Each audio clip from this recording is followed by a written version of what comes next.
Hello, everyone, and welcome to the Blue Crew Podcast, the show hosted by Gen Z Democrats for Gen Z Democrats. Here we'll discuss current events, policy, and politics from the perspective of young voters. In an ever-changing political landscape, we believe it's important to facilitate open dialogue in order to promote national unity. Stick around for the newest episode of The Blue Crew.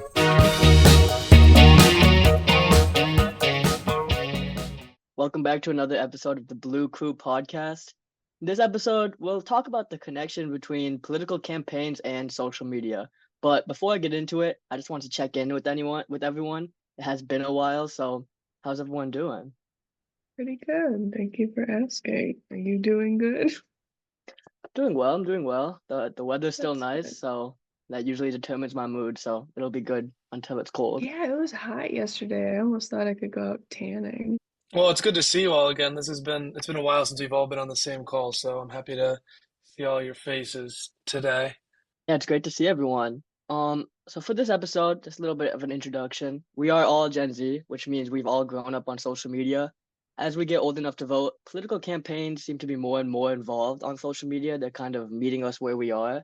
And now we have multiple TikTok accounts for our presidential candidates, which is a drastic change from how campaigns were run in the past decades. So this episode we'll talk about misinformation, censorship, and more. And so this gets me into the first question for the crew. What are the types of political posts you see on social media? How do they influence or de-influence you? And what are your thoughts on social media's growing role in politics? I can start with this. I am surprisingly very involved in politics on social media. I get like half of my TikTok and YouTube feed is filled with political stuff.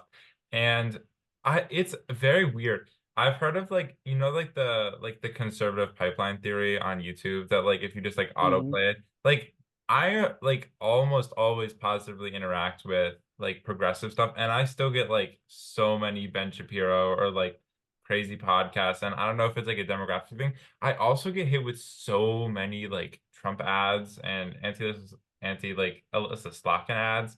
I'm like, I don't care. I'm just taking their money because like it's not gonna work on me. I can't even vote this election, so it's like keep wasting your money. But so I see a ton of posts. A lot of it is directly by campaigns and stuff, which is it's kind of weird to see that. And also, I don't know if you guys saw this, but like Biden and the White House met with a bunch of like influencers, like progressive influencer types.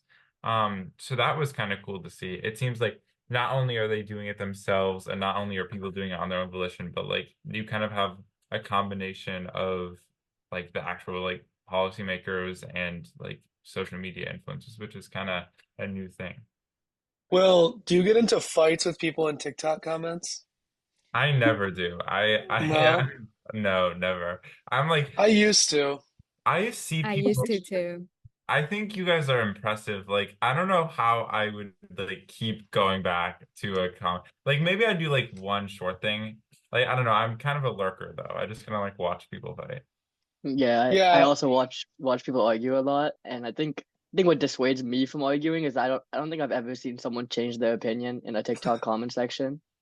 So it definitely doesn't make me encouraged to go fighting. sometimes I think there are good faith arguments on TikTok. Like, I mean, to the extent of like what a good faith argument is nowadays. But um, on our Blue Crew TikTok, somebody privately DM'd us and asked. No, they said I would like to debate you. And I was thinking about just going onto my personal account and being like, yo, I'm one of the people that runs this account. I'd love to debate you, but I restrained myself. Was that it? Was that all they said? Were they just like, let's debate? Or was there like anything No, else? it was a super cordial, I would like to debate you. What That's it. what And video or was that on? What comment was that? well, the LeBron video I think brought Yeah. in a lot of people. So, Mm, but he privately DM'd us, so he must have been like a new follower or saw our account or something. I say he, I don't know who. They must have been, and they were just like trying to shoot their shot, trying to get us to trying to get us to debate them. Which I mean, like I wouldn't be object to, and we have the Discord. We could definitely set Yeah, stuff up where we have like debate nights or something. That'd be sweet. very nice would be fun. Yeah. Yeah, adding on to what Will said earlier, I think I also get a lot of conservative posts in my feed, even though I do positively interact with pretty much only like liberal, like far left stuff, or like left leaning stuff. So I think it's interesting. I don't know if the algorithm is just like pushing to not have an echo chamber, or if they just push conservative content always.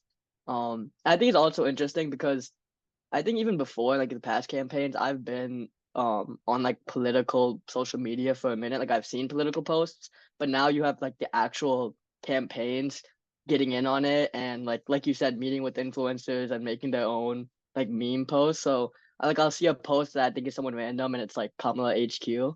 And sometimes I'm shocked. I'm like, this is really like the official presidential candidate account that's posting this.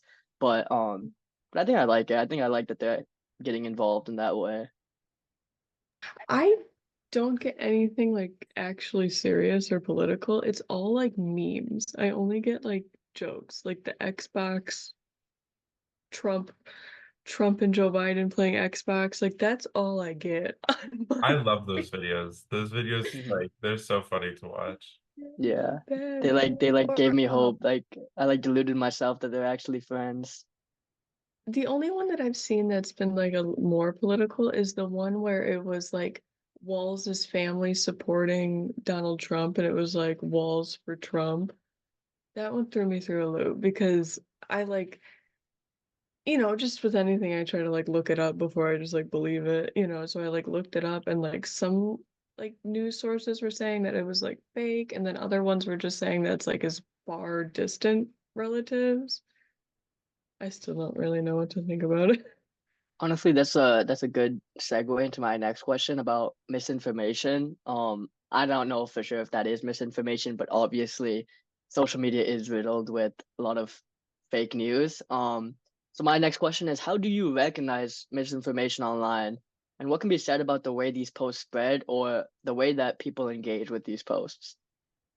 I would just say you gotta look it up. Like I tried to look it up and like look at multiple different sources, and then you find out that they're just like distant cousins. So like the way things are like portrayed or like, you know, it's not really good to believe it. And then two, I've seen posts where um they're like AI posts and like people just believe that they're real. Like it was like this AI post. I think it was supposed to be like a meme of like Harris and Trump going to like a barbecue, but like you could tell people in the comments like literally thought it was real. And like I could tell that it's like AI images and that they're like, you know what I mean, something that someone fabricated, but to think that people believe that's real is like crazy. I think I that don't like know. I think like the deal with some misinformation is that a lot of it is just some of the most outlandish shit you've ever heard, like people eating animals. For example, I think like in order to kind of like mitigate the amount of like people believing in misinformation, there needs to be like a major revamp of people's ability to have media literacy, I guess. That's the only word I can think that would be appropriate.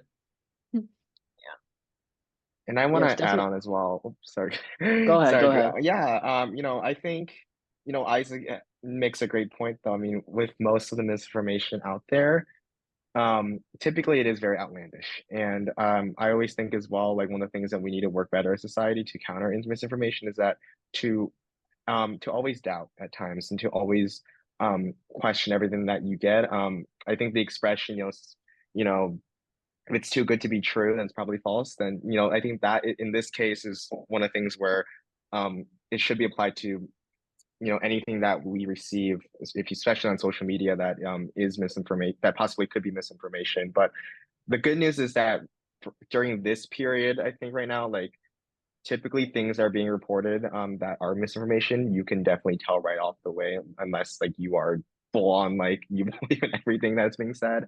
But I think as AI, of course, becomes more advanced, it's gonna have to get beyond us sort of seeing that it's misinformation as having to really, of course, fact check and really not only just fact check, but also going beyond just one source. It's very easy for as well, like just Google and then see the first result and be like, okay, this is verifying or this is discrediting, to go beyond just one source and look at two or three more sources that could either discredit a claim or prove a claim.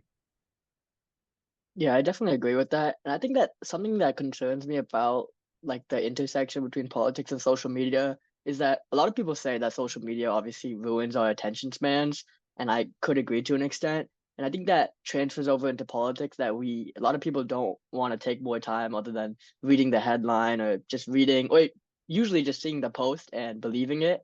And it has to do with confirmation bias. If I see a post that I already kind of believe and it's not true, there's a higher likelihood that I don't look it up. And I think something that also scares me a little bit is like talking about AI. When I see misinformation on social media, there's usually I feel like it's my generation in the comments who's engaging with it, and either like half will believe, half will not believe it. But I'm not on spaces like Facebook where there's like a lot of more older people, and I feel like AI posts can have a lot more damage, quote unquote, just like in those kind of spaces. So I'm kind of curious about how the older generation is going to deal with misinformation when it comes to AI. And it's already kind of bad right now, but obviously AI is getting better and better. So that's a little worrying to me.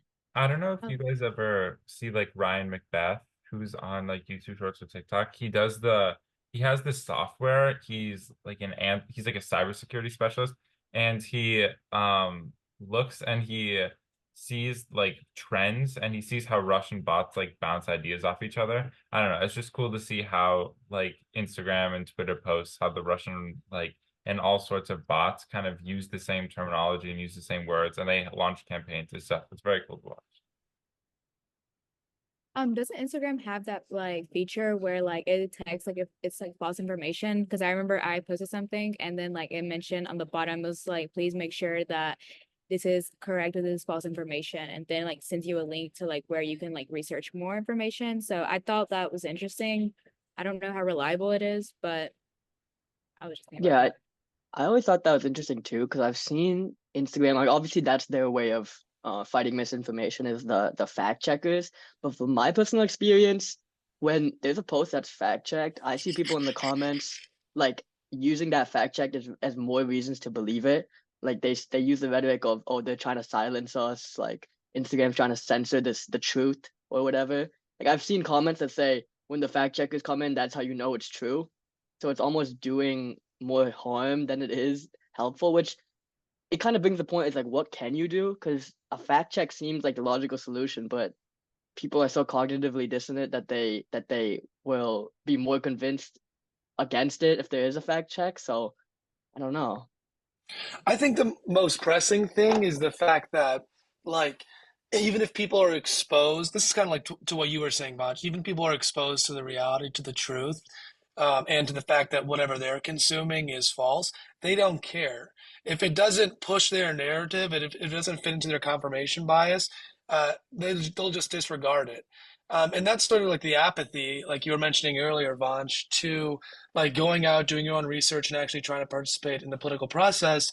And that also can I think be traced back to like our short attention span. Like maybe people don't want to spend that much time finding the truth and actually, I don't know, figuring out who they should vote for based on facts versus how you feel or how the certain candidate makes you feel. And I think I another do part get of that. it. Oh, sorry, go ahead. I do believe that a lot of people do not want to do their own research. They just want to follow like a little Instagram post, and then if they see it on so many people's posts, they'll probably like it and they'll look at it and then repost it too. Like they'll probably believe it too. Like it just depends on how much the person really cares. But I think that's pretty minimal. And I think a part of it, in my opinion, is kind of Donald Trump's rhetoric. I mean, if you look even before he ran for president, he's talking about Obama wasn't born in this country, like the birth certificate is fake, kind of pushing that. And like now he's talking about go against the deep state and they're trying to silence us. Like that kind of rhetoric kind of pushes for people to not believe anything, but then believe the most outlandish things. Which is also interesting is that they will be very hesitant to believe like most things, but then if you have a completely crazy theory with no evidence that is like a conservative theory, they'll be very quick to believe it. So again, I don't know what the solution is, to be honest. I always thought it was fact checks, but they like Zach said, they very are much stuck in that bubble. So I don't know if it's just because their leader is kind of pushing it. But it's definitely a sticky situation.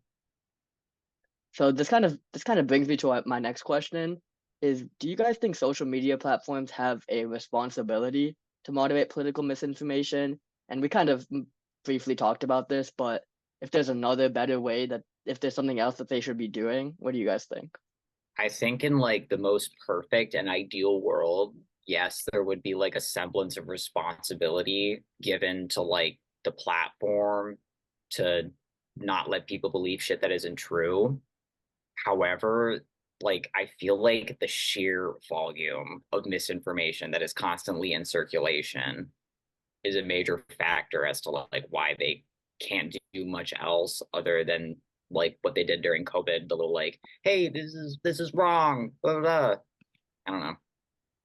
I'm going to take a different stance, and I'm going to say they have no incentive to moderate misinformation. I mean, they make a profit on clicks, right? What gets the most clicks? Your Haitian neighbors are eating your cat. People are going to want to see what that is. They're going to want to interact with that post. And so until there's a way to incentivize corporations or social media corporations and platforms to responsibly moderate posts, it will never happen. Just look at Zuckerberg, who I guess now thinks that Donald Trump's going to win and is trying to cozy up to the right. He just released a statement saying that the Biden administration pressured them into taking down COVID. Uh, uh, what was it, like COVID misinformation and stuff, and that the FBI was pressuring them. First of all, in the letter to that he sent, he didn't mention that it was misinformation, and also the Supreme Court already ruled that that like really didn't happen, and that everything that the Biden administration and the FBI did was perfectly legal. So you can already see tech companies who think that the right or Donald Trump is going to be in power soon, cozying up and moving towards a philosophy of letting whatever gets them the most clicks and interactions stay on the platform, no matter if it's harmful to society or the political climate. Yeah, I definitely agree with that. And I think it's just interesting because they kind of do try to fight misinformation on their own, but again, like we said, it's not too effective. And you're right again, like they really it's for money, like that they're a company, they're gonna and I think another thing that's interesting, I was wondering what your guys' thoughts on this. It's kind of the conservative rhetoric of when set like the First Amendment and speech rights and free speech on social media. There's a lot of stuff where people will say like just completely outlandish, offensive things, but then also kind of say that they're getting their free speech taken away. What are you guys' thoughts on that? Do you think that censoring political stuff is a violation of free speech, or it's their platform, they should be able to do whatever they want? I feel like it's impossible to be able to like fact check everything, like going back to your question beforehand. But like also, doesn't like Reddit have like moderators where like you can like they like restrict everything and like make sure you're like following the guidelines and stuff like that? Can Instagram or like TikTok not do that? I know Reddit's like a smaller platform and stuff like that, but like I feel like if Reddit can like work with it, then maybe like other platforms can also follow the same way. But also, I'm Reddit, not really sure how Reddit really works like that. But I think that's how they do it. Or yeah, maybe wrong. Reddit is a little different because everyone is in their own like server. So you'll have like a progressive server, like let's say it's a server about like social justice or whatever. And like those moderators will be moderating very differently than like the moderators on r/conservative or whatever, you know? So to some extent, yeah. And even like they can choose to moderate for misinformation, but they don't have to. But on like Mancha's point about like the First Amendment or free speech, it's so stupid. It drives me nuts. It drives me up a wall. Like they don't even understand. The First Amendment is not that you get to say whatever you want with no repercussions in America and the government's going to go protect you and like fight for you. It's just that the government can't silence you. You can't say whatever you want, and if you do say like something horrible, then there's going to be consequences from your actions because people don't want to associate with you. It just means the government can't lock you up for saying that. And it drives me nuts, especially when like Elon Musk is like a First Amendment bro and then like moderates super heavily on his own platform, but not like the super Nazi stuff. It's like ridiculous. That So doesn't make any sense to me. Elon Musk, he's so hypocritical because he will like ban people who are like tracking his flights or whatever, just like yeah, whoever he exactly. wants. Yeah, that's what I was thinking about. Yeah, But then he'll leave like neo-Nazis on the platform to say whatever. It's very hypocritical. it's crazy. My favorite is when conservatives complain about being censored through like mainstream media. So like I was just watching a Laura, is it Laura Loomer? Sorry to trigger warning. A Laura Loomer interview where she was like, I'm the most banned woman in America, and you can read all about it in my new book that's coming out. And it's like, wait, And what? they And and like they were took like, where can we get the book? Amazon. yeah, Amazon, Barnes and Noble. Yeah, you saw that too, Vanch. I think the Good Liars did that, or was it them? I don't know. Someone, yeah. Vivek Ramaswamy is talking about how conservative ideas are suppressed. And then he's also coming out with a book. He's like millions of Instagram followers and Twitter followers or X followers. It's a joke. And it's always this victim complex that I think is most embodied by Donald Trump, but has since spread through the Republican Party and the conservative movement. And I want to add on as well. Going back to the topic of Elon Musk, I think, when we look at Twitter now, which of course is now fortunately X, the bird is, long dead. But with Twitter, that is the prime example of what happens when, you do see, a lack of effort to regulate what is being said on the platform. Of course, Twitter, no platform, of course, can 100% be able to filter each person because there are millions and hundreds of thousands of posts being posted every minute on these platforms. But with Twitter, I mean, once Elon Musk took over Twitter, we saw, almost like a 400% spike in anti-LGBTQ rhetoric. We saw a huge spike in posts that were directed that were anti-Semitic, that were directed at marginalized communities. The platform itself at Twitter, like if you look at the terms and conditions now, it is totally deregulated with how they moderate now.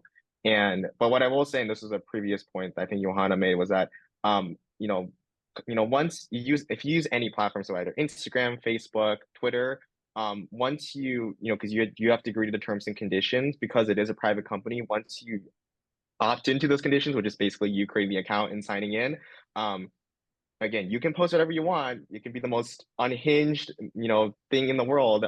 But the companies are allowed, especially Instagram and Meta, for example, they are allowed to take down those posts because I think, again, going back to what Zach said, like conservatives do not understand that you can literally say whatever you want. Like you can go out into a public square and say the most hateful things, but there are going to be repercussions. And on social media, those repercussions are either, of course, losing access to your account. But I think, going back to my original point though, which was Twitter is one of the prime examples of why there has to be at least a little bit of effort because the entire area of Twitter now it's so unregulated right now. And there's hate speech after hate speech on that platform right now.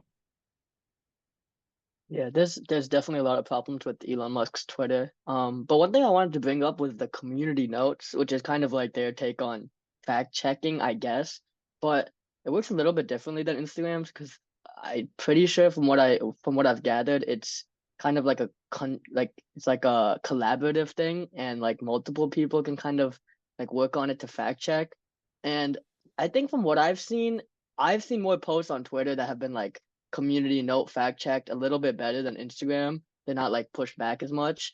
So I don't know if that's like a better alternative. I still don't really know how it works, but I know Instagram's kind of shows up as just like a verified source or whatever. So maybe people are a little bit less like a little bit more reluctant to believe it because they think it's coming from Instagram. I'm not too sure. I just seen that the notes have had a little bit of an impact. But again, I think also going back to I wanted to bring up Reddit. I think Reddit is actually pretty good for political discussion. And I think this is how the way it's set up with like the subreddits and moderators and all that thing. And I think it just kind of like it's a point to be made about the difference between social medias, like between Twitter, Instagram, and Reddit, and how people interact on them. Like maybe some social medias are just better spaces than others. Um, And that kind of gets me to my last question, which is we've talked about misinformation and community notes and fact checking and kind of the issues within the political sphere in social media. But how can we create a healthier discussion space online?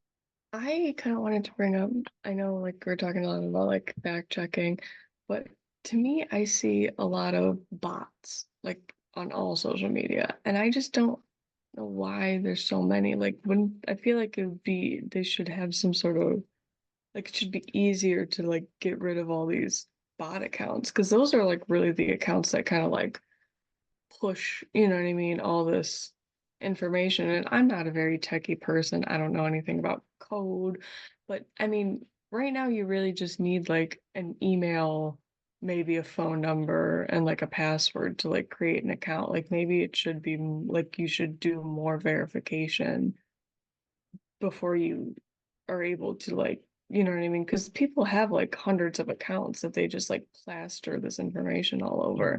And like I feel like that's a really big problem because it's like you don't really know where even some of these comments are coming from. Like sometimes you just open the comments and it's all just like bot comments. You know what I mean? Like no one would ever say that. It's just this machine like pumping this information to you. And like I feel like tech companies being tech companies, you know what I mean, should have some sort of better defense against this like infiltration of bots.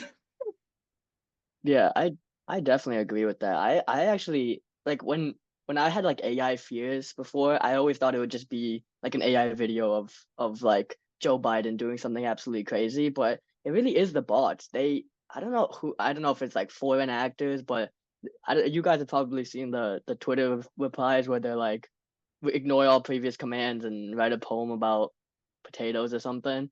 But I think it's insane that there's that many bots pushing out misinformation like on the regular. And I feel like these social media companies are kind of letting it happen. I swear when Yeah. Elon Musk bought Twitter, all he could talk about was we're getting rid of the bots, like it's all bot activity. But even like outside of politics, like I'll open a post and there'll be like 30 comments immediately, like, hey, let me help you with this crypto deal, let me do this, all Yeah. that. It's definitely crazy. I know Well, it makes me think that they'd have to be like benefiting from it somehow. And I think Zach, you brought that up that they had that it's maybe they're almost like just benefiting from the activity from the bots. So maybe they don't even care that it's bots, you know? yeah, I mean, I was just gonna say, when you have when you're up, like have an app like Elon Musk who goes in, ruins the app, everyone flees it, and your users are exponentially declining. Your best bet is to flood the app with bots. Now, I'm not saying Elon Musk is doing that himself. I'm just saying he's not taking the steps needed to remove the bots because it's making his user numbers look good. It looks like he has, millions of more users than he might actually have. But that kind of all goes back to your original question, Vanch, which is like, what do we do? How do we have safe, real, truthful discussions, especially on these digital platforms? And I'll just say what I've been saying, which is de-incentivize the